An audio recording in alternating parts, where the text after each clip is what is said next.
It brings together visionaries, mentors, inventors, development partners, and most importantly, youths with ideas and the courage to dream.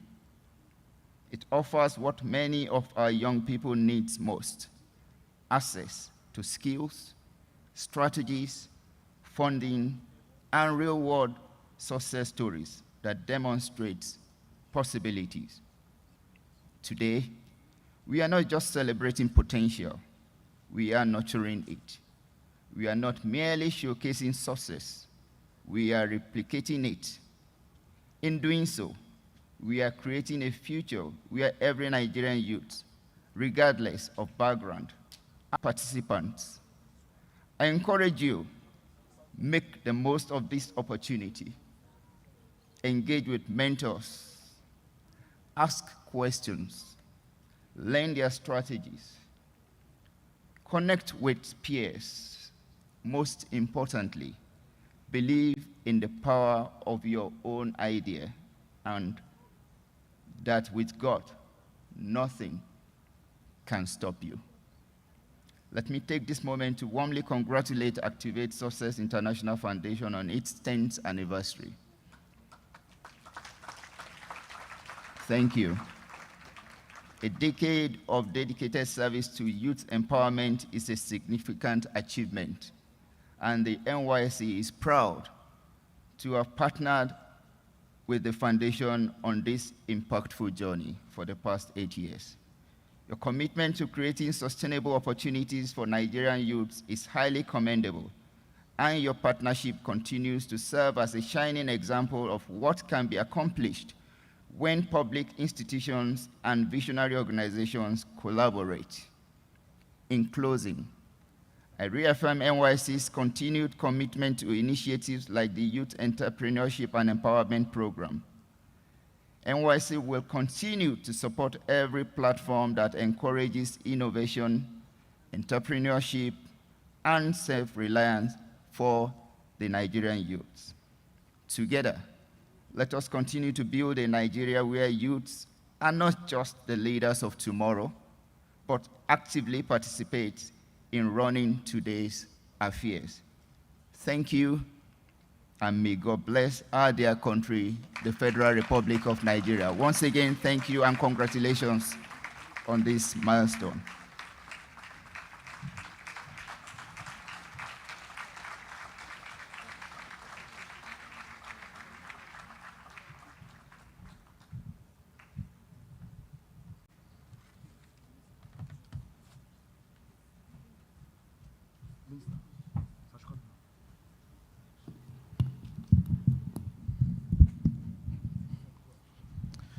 That was a very special goodwill message from the DG of NYC.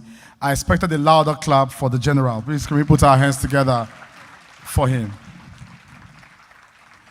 If you notice very well, when I started the event before he came, I was very proud of saying that my name is Chooks, the general.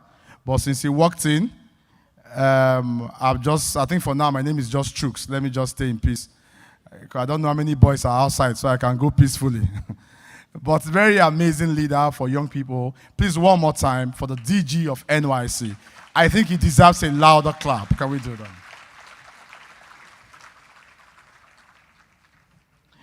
I'm going to just take goodwill messages, but before I do that, let me just do a few recognitions. First, I'd like to especially welcome to this event one of the simplest yet very powerful and intelligent ministers that we have in Nigeria. Ladies and gentlemen, we have in our midst our special guest of honor just walking in, Minister of Humanitarian Affairs. Clap a little louder for the minister.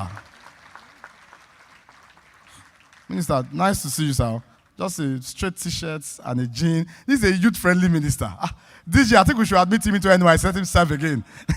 I just saw him walking with a jean, and I thought you just take one agbada from Vodi so that we can especially welcome you. Let me just also recognize a few people.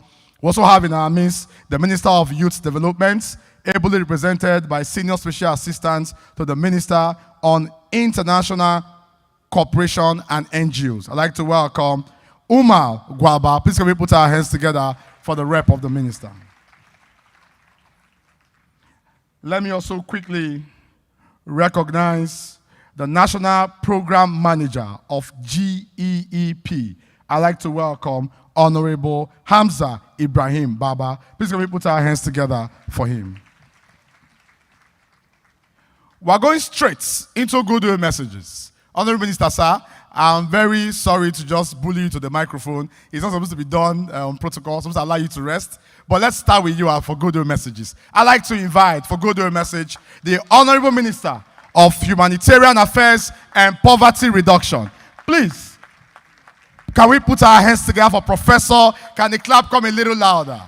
Sir, they said you want to go. I'm not supposed to afford you now, so please don't go. Sir, they will not arrest. Just a little bit after the speech. Thank you so very much. Let me recognize the NYC DG.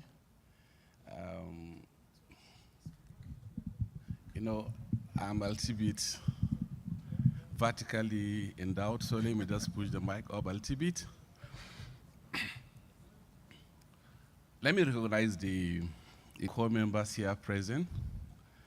Let me recognize my friend, the House of Assembly member from Lagos. And I like the way you dress sometimes. You get me frightened for some of us who are poor in dressing. Maybe I'll come and learn from you in Lagos. Let me observe our protocol for one of time. But let me thank you for this invitation. I count the privilege to address, especially the corpus, the NYC. All of us were part of it. I recall I served some years back. Can I say I served about 33, 34 years back as a corper, and I'm sure by then some of you were not born. But that was when I served. But let me share the perspective of Nigeria. Currently, we have the poverty rate of about 41%. That's the poverty rate, not multidimensional poverty. Because when you mention multidimensional poverty, you're mentioning access to several factors, like access to water, access to health, access to education, access to, come on, talking about access. Now, where are those assets lying at? If you take access to education, primary education at the secondary school level, primary education is at the local government level, secondary education at the state level. The same thing with health. Primary health at the local government, secondary health at the state government level. If you access to water, water is at local government and state. Sanitation, the same thing. So most of the things that has to do with multidimensional poverty, they lie actually at the local government and state level. Federal government does interventions. When it comes to job creation and employment, this is where federal government also does intervention, because both state, the local government, and federal are supposed to contribute along with the private sector to drive job creation. But how are jobs, and why are jobs so scarce? I will give you a story that I had after my master's degree, not after my first degree. After my master's degree, I read electrical electronics engineering. Then I discovered I did my master's in electronics and computer engineering. Now, after my NYC, I discovered that there was an opportunity in UNICEF for somebody who will be good in cold chain services. You require knowledge of solar system and refrigeration. I know about solar, I don't know anything about refrigeration. I met a secondary school dropout who was maintaining refrigerators by my house. I dropped my degrees, I dropped my master's, I dropped my PhD, my master's, I dropped my first degree. And I asked the person I want to learn under you. He said, what are you learning after, with your master's, a lecturer in the university, why are you coming to learn under me? I said, I want to learn how to repair and maintain air conditioning. The man put me through. I spent some months under him as an apprentice. learning how to maintain and repair refrigerators. When I tidied up my internship with him, I had several advantages. Number one, the advantage of my first degree in engineering. So I have general knowledge of engineering, including mechanical, in what he's doing. Secondly, I also had that good background in electrical engineering. So I could maintain the electrical component of the solar system, I could do the air conditioning, and I could combine the two of them together. It gave me an advantage. I applied to be with UNICEF to be their own consultant in that sector. That was when I've made my first good money in court, outside my lecturing position. I became a consultant to UNICEF. I was given the A-field office. I covered Benue State, the southeastern state, and the south-south, part of south-south. That skill that I had, my first outing, I earned more than twice my salary in a year. It wasn't my electrical engineering, it wasn't my first degree, it wasn't my second degree, neither was it my PhD. It was that ordinary man that I was seeing by the roadside near my house who was maintaining air conditioners. Added to my exposure and my degrees and my soft skills that I had, combined together, gave me the exposure. I became a international consultant. I started doing several international consultancy. The resources I got from there allowed me to play politics, allowed me to be nominated, allowed me to be given national appointments. I ended up as INEC commissioner. I ended up back, I contested for the governorship of Plateau State. And today I'm the minister of the Federal Republic of Nigeria, courtesy that skill I learned from that man on the street. What do we lack in our generation? We have a lot of book knowledge, a lot of certificates, a lot of degrees, but how relevant are those certificates? How relevant are those degrees? How relevant can those skills, if they remove your degree today, if they removed your certificates today, what can you do without that certificate? That is what we call a skill. I'm sure half of the corpus, or half of us seated here, if they remove our certificates, and they said, walk out of this room without a certificate, what can you do? Can you present yourself without your certificates? And when I came in as a Minister of Humanitarian Affairs, I started this Skill to Wealth program. The last set we did was May and June this year. That was the first set of people under the Skill to Wealth. What did we do?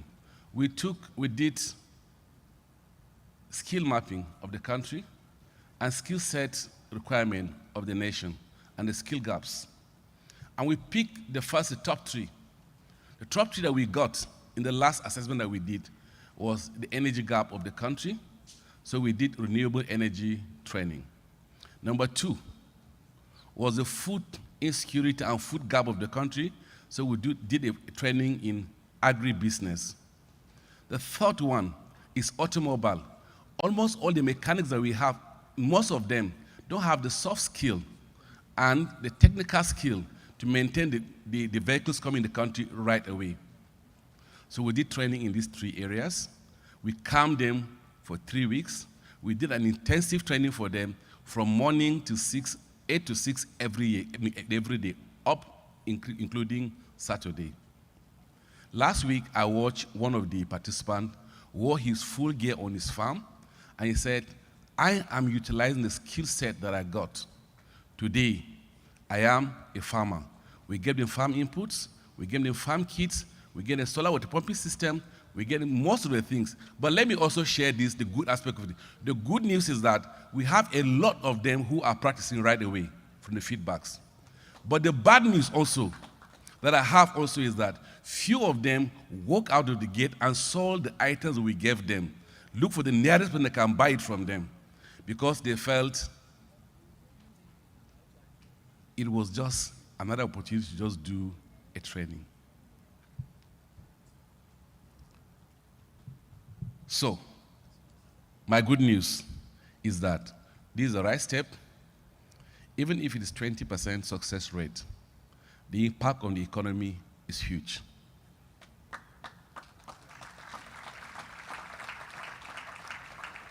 Don't get distracted. Don't get swallowed by criticism. Don't get taken away by the impact of the future. The future is bright. And like an American president said, the future belongs to those who believe in the beauty of their dreams. Very beautiful dream, good dream. Our prayers and our hearts are with you that you should succeed. And my prayer is for all the youths who are here, that the economy is very large, the opportunities are huge, and that all of you have a need to blossom in this country. Let's work together. The government is with you. We'll stand with you. May God bless you. May God bless Federal Republic of Nigeria. Thank you, and God bless you.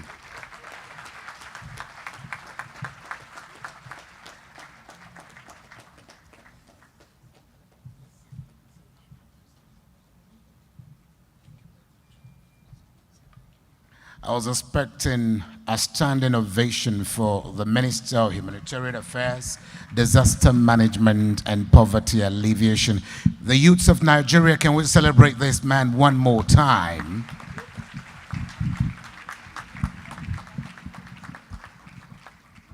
Professor Nantawe Goshwe Yilwadda. Another round of applause, please.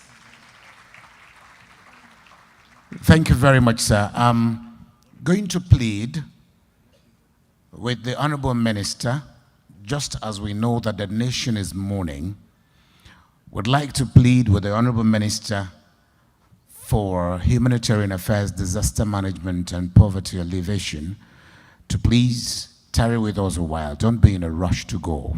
We have a surprise in our kitty for you. I know that there's a bit of distraction. I'm waiting for him to be able to hear this so that he doesn't leave immediately. Honorable Minister, sir, we have a surprise for you in our kitty.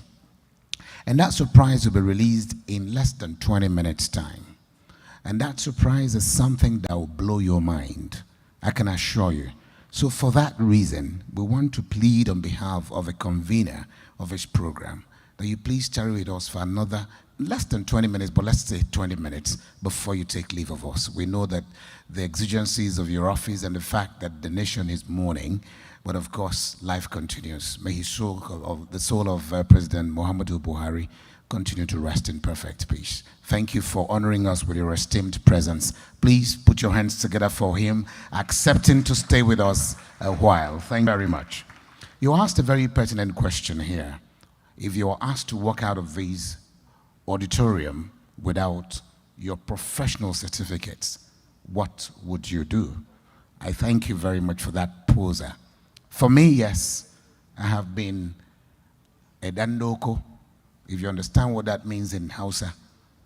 I have been a cobbler, I have been a houseboy. But guess what? I could right now develop those things into bigger skills. And that's what I'm doing right about. And I call myself the messenger. I deliver messages for people, not necessarily via phone. Just call me Mr. Minister tomorrow, and I'll come and deliver your parcel to Lagos or anywhere for you within the twinkle of an eye. That's what I have started, and it's part of the skills. Please, another round of applause for the youths of this country for accepting to be the representative of the United Nations Development Programme, who's here with us, the Program Specialist, Youth Skills and Economic Empowerment Officer of the UNDP, Catherine Ibrahim, to please come to the podium for her goodwill message. And I have pleaded with her to please take 2 minutes, skip protocols.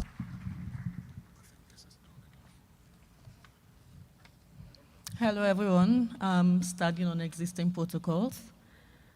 Distinguished guests. No, you're holding.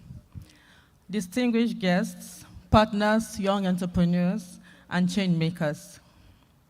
It is an honor to be here today at the Youth Entrepreneurship and Empowerment Summit, Yeep 2025, a platform that celebrates the innovation, resilience, and unstoppable energy of Nigeria youth.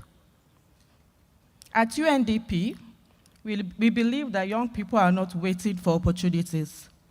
They are creating them. They are building businesses, solving community challenges, and redefining what is possible in every corner of this country. We are here today because youth entrepreneurship is not just an economic tool. It is the force for inclusive growth, dignity, and national transformation. This is why UNDP is proud to support youth-led MSMEs through several impactful programs. Through the AFCTA, we have already empowered over 1,200 women and youth-led businesses, and they are equipping even more with capacity building, access to finance, and beyond borders critical skills that fully leverage the African Free Trade Continental Area. Through the Young Africa Innovates program, we are also empowering atypical innovators with skills to refine their solutions. So when I talk about atypical innovators, I'm talking about people that are typically from underserved communities, especially people with 1,000 atypical innovators with a pipeline bootcamping experience. And we're also going ahead to empower them with grants to support their businesses. At the Lagos State Employability Trust Fund, we have trained over 8,000 people with skills in technical and vocational education. Through the Nigerian Jubilee Fellows, we have also placed over 10 MSMEs in general in Nigeria. We will be supporting 5 MSMEs with 500,000 to help scale their businesses and deepen their community impact. We do this forward. So to every young person here, UNDP stands with you. So thank you to Activate Success for organizing such an event to showcase our youths. We really appreciate this impactful summit, and we wish you the best. Thank you.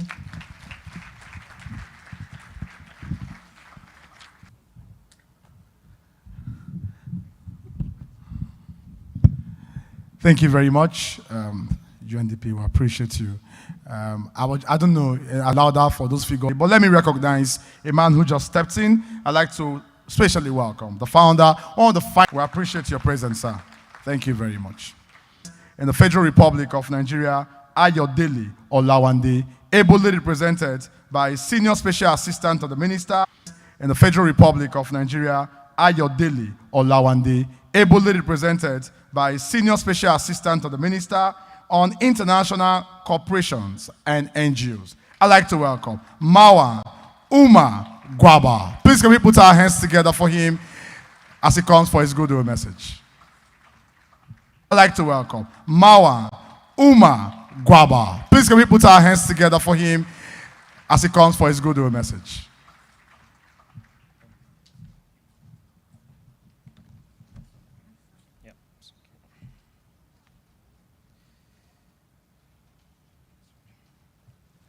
Thank you very much.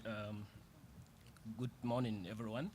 The Honorable Minister of Humanitarian and Poverty Alleviation, the Director General of the NYSC, and the founder of Active Sussex International Foundation, Madam Lovie Doko, and I can also see the Executive Director of Yaga Africa, and also I would also like to recognize the representative of the resident representative of UNDP, Ms. Catherine Ibrahim, and all other protocols duly observed. I may not have, because of the MC already explained that I was given a few minutes to deliver the Honorable Minister's remark. Therefore, it may limited, my ability to recognize all the protocols because there are a lot of them, but be rest assured that you are also highly recognized by the Honorable Minister as well. I would also like to use this opportunity to apologize for the Honorable Minister's absence because of other schedules that clash, but also we also understand that this request came as a very utmost important for us, most especially the follow-up action that comes after it in terms of, policy inclusion for the digital skills for young people as well. At the same time, also to say a condolence to all Nigerians for the demise of the former president of the Federal Republic of Nigeria. May his soul rest in peace. And I will proceed now to deliver the speech, by the Honorable Minister of Youth Development. Okay. Yeah, please. Distinguished everyone, the draft of the National Digital Skills Inclusion Policy is a welcome, that aligns with our shared vision for empowering Nigerian youth to participate meaningfully in digital economy, and it also resonates strongly with the objectives of the Nigerian Youth Academy, an initiative that also provides young people in Nigeria with at least 2 skills for them to be able to strive. In today's world, digital skills are no longer luxury, they are necessity. As the ministry charged with the development and well-being of young Nigerians, we view this policy as a powerful tool to unlock opportunities, bridge inequality, and prepare our youth for the future of work. We are particularly encouraged by the emphasis on inclusion, ensuring that young people, young women, persons with disability, and youth in rural communities and undeserved communities are not left behind as well. This resonates deeply with our own program and priorities at the Federal Ministry of Youth Development. We are committed to working closely with the Ministry of Communication and Innovation and Digital Economy, as well as stakeholders here today, including the Active Success International Foundation, to ensure that the policy become living document, one that translates into real measurable impact in the lives of our young people. Let me also commend the participations of the civil society organizations, development partners, most importantly, the United Nations Development Programme, and young Nigerians themselves, whose voices are vital in shaping the policies that affect their lives. The success of this policy will depend on the ability to collaborate, coordinate, and follow up through with bold youth-centered implementation. On behalf of the Federal Ministry of Youth Development, I reaffirm our strong commitment to this process and readiness to contribute at every stage.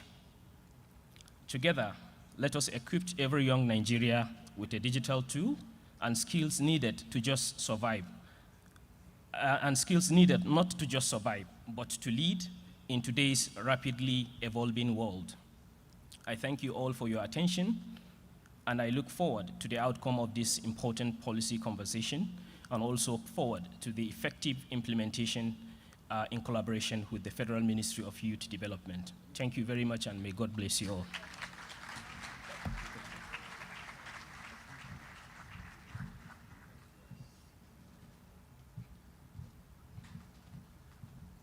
The Honorable Minister, Youth Development, speaking through his Senior Special Assistant. Very distinguished ladies and gentlemen, if your hands are not very busy, can we please give it up one more time for him? Our special guest of honors, very distinguished invited guests, ladies and gentlemen. I had asked the Minister for Humanitarian Affairs, Disaster Management, and Poverty Alleviation to tarry with us for 20 minutes. And counting down, we've lost 1 minute out of the 20 minutes, so we have 19 minutes. Can we please give him a round of applause and appreciation?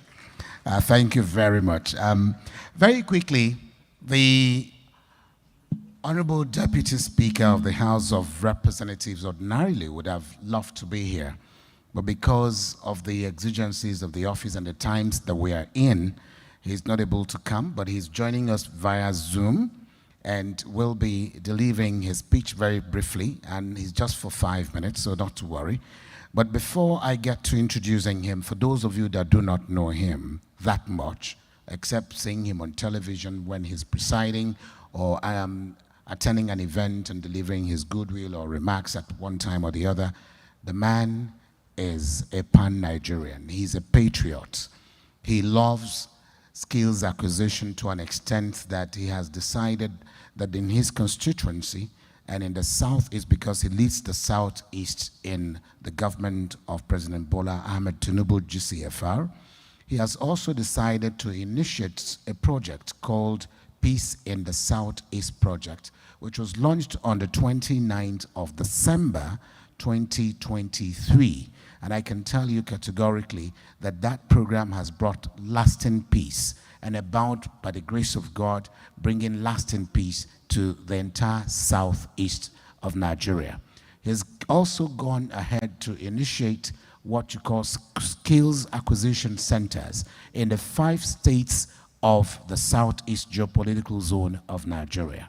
Apart from being a pan-Nigerian and a patriot, he is one who loves education, and his foundation and office has given scholarship to much more than I can count. He will say these things himself, but please, it is my honor and privilege to introduce and welcome the Right Honorable Deputy Speaker of the House of Representatives, His Excellency Right Honorable Benjamin Okezie Kalu, Commander of the Federal Republic, to please at this point in time address this august gathering and go ahead to declaring this empowerment program open. Your Excellency, we're all ears. Nigeria. My name is Right Honorable Benjamin Okezie Kalu. I represent the great people of Nigeria, starting from the federal constituency and from Abia State. And by the support of the members of the parliament, I am the deputy speaker of the House of Representatives. Welcome to this year's Youth Entrepreneurship and Empowerment Programme. And I want to say congratulations to Activating Success for turning 10 years. I am so proud of the work they have done over this years, impacting lives, activating success, and changing destinies. The dream of one young woman that has been duplicated, into visions and missions, and that is why we are here today. We are here because we want to be different. You're not here today because you are hungry for food. You are here because you are hungry for success. You are hungry for prosperity. You are hungry for opportunities, and that is what makes you different. That's what makes me proud of you. And I'm proud to be one of the leaders of the country in a time when statistics have shown that 42% of the world's youth population will be found in Africa. The energy of the youth is what is missing in other continents, like the European continent and other continents that have more aging population. So we have something that is going for us. Natural resources, human resources, the abundance energy of the youth. You are very important in our effort for nation building. I had wanted to be with you physically today, but the nation is in a mourning mood.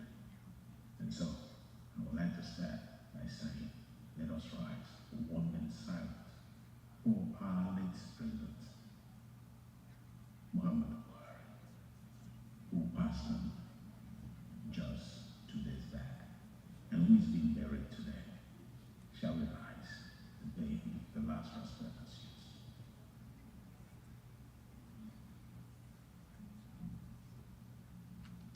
May the soul of the departed rest in perfect peace.